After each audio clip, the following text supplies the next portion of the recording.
You open your phone. Scroll through a few posts. Someone just landed a new job. Someone bought a house. Someone else launched a business, traveled the world, got married, had a baby, all in one day. You put your phone down and look around your life. Same room.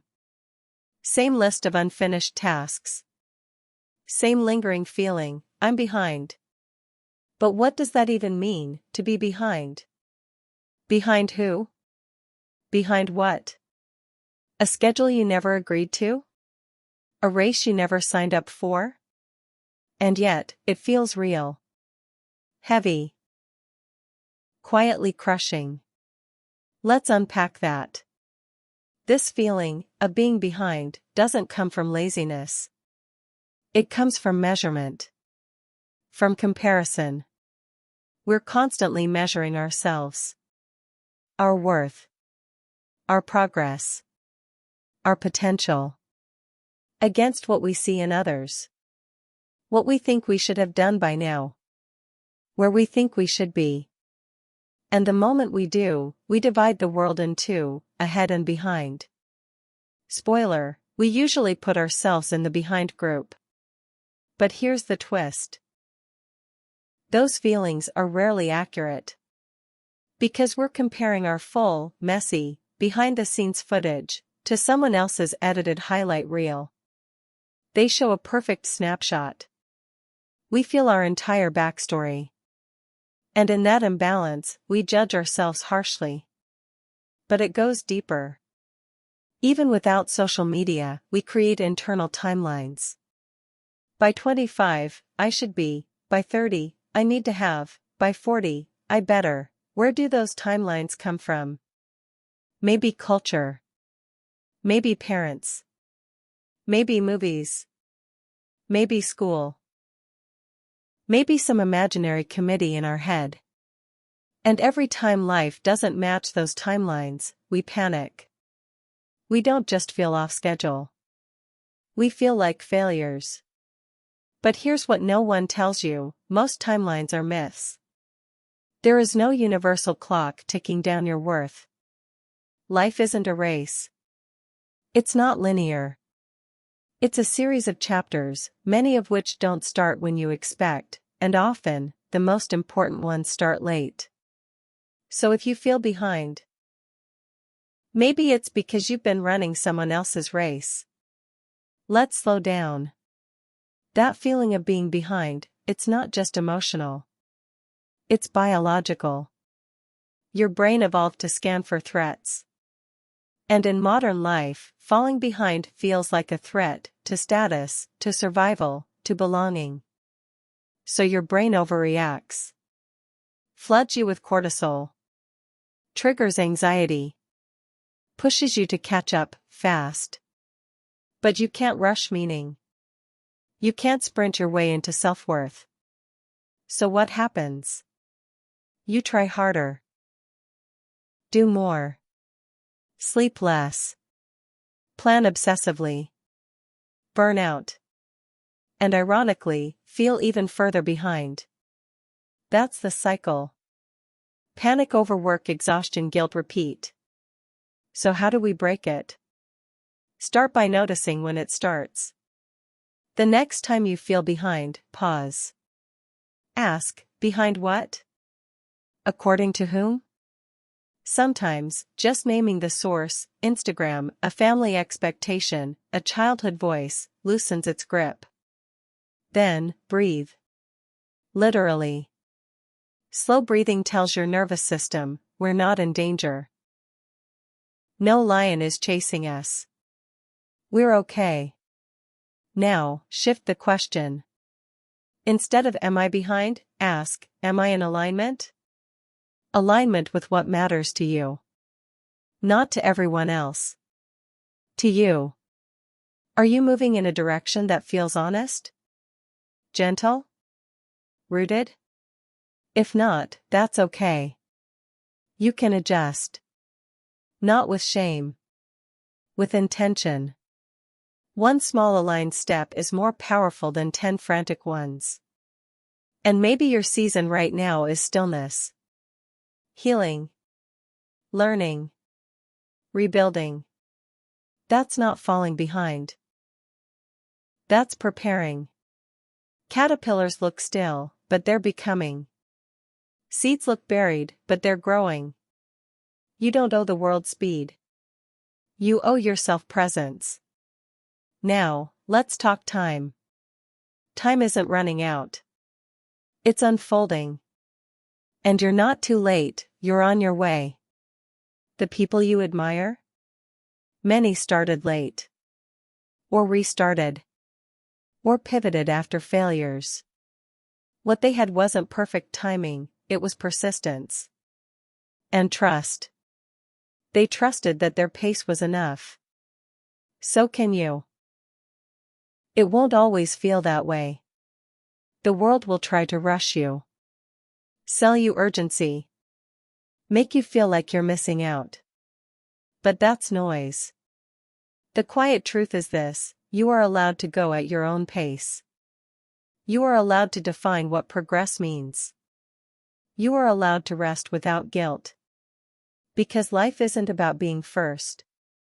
It's about being fully here, so the next time you feel behind, remember, you're not a failure. You're not late. You're not broken. You're just a human. Walking a path no one else has walked before. And that path doesn't need to be fast. It just needs to be yours. Keep walking. One breath. One choice. One day at a time.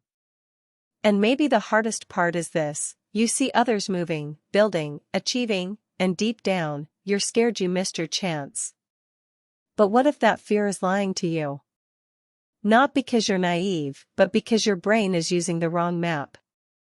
It assumes life is linear. That everyone climbs the same ladder, at the same pace, toward the same peak. But life isn't a ladder. It's a landscape, and no two people take the same route. Some paths are winding. Some are quiet. Some disappear for a while and then reappear, stronger than ever. And some people bloom later, not because they're lazy, but because their roots needed more time. We don't shame a flower for blooming in September. We admire it for blooming at all. So why shame yourself for being on your own timeline? Maybe you didn't take the fast track. Maybe you stumbled. Maybe you paused to heal. Maybe you had to start over. None of that disqualifies you. In fact, it makes your story richer.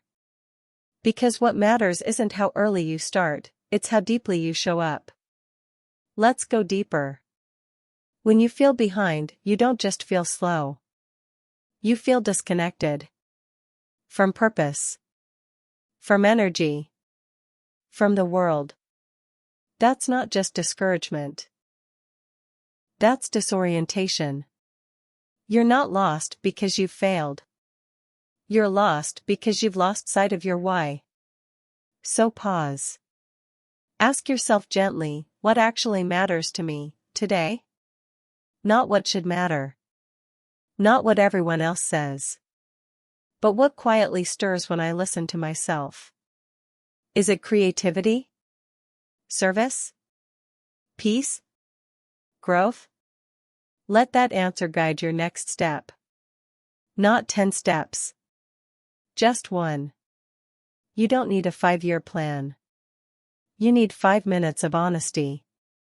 And maybe that honesty sounds like, I don't know what's next, but I know I need rest. Or, I want to create, even if no one notices yet. Or simply, I want to feel like me again. That's enough. That's where real momentum begins. Now let's address something deeper: shame. Sometimes, we don't just feel behind. We feel ashamed that we're not further ahead. Like we've wasted time. Like we've let people down. Like we should have figured it out by now. That shame is heavy. And it doesn't help you move faster. It keeps you frozen. But shame isn't the truth. It's a scar. A leftover voice from a world that valued you only when you performed, achieved, succeeded. You don't need to earn the right to breathe. You already have value, even while resting, even while rebuilding, even while unsure. So be kind to yourself. The parts of you that feel slow? They're often the parts that need the most love. Talk to yourself like someone worth saving, because you are. Now let's talk about progress. We often picture progress as a straight line: wake up, do the work, succeed. But real progress looks like this: try, pause, doubt, restart, grow, fall, stand, learn, continue. And the messy middle? That's where all the good stuff happens. Growth isn't a highlight reel. It's a slow, quiet revolution. So if you're in the middle of something messy, congratulations. You're growing. Keep going. Let go of the need to prove. Let go of the scoreboard. Let go of the imaginary timeline that says you should be somewhere else by now. Instead, come back. To breath. To presence. To the next gentle step. You don't need to rush. You need to return. Return to what matters. Return to who you are. Return to your pace. And when doubt creeps in again, because it will, just remind yourself, you're not behind. You're not late. You're not wrong. You're becoming.